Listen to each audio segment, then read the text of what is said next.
Today I'm going to show you how to adjust the parameters on the new Rollixo eye opener. First, remove the front cover by removing the screw and taking it off.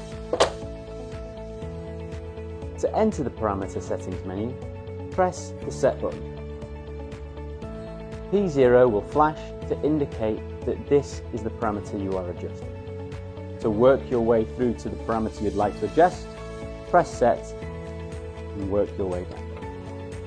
For example, P4 is flashing once. To adjust the parameter, press plus or minus to allow it to either flash once, twice or 3 times depending on the parameter.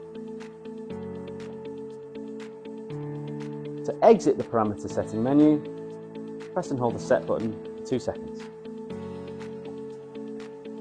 You're also able to lock the parameter settings once you've programmed them. To do this, you'll need to press set, plus and minus all together.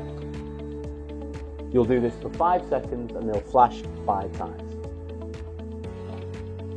If you press any of the parameter buttons, all the lights will flash and you'll be unable to change any of the settings. To unlock the panel, you would repeat the process by pressing set, plus and minus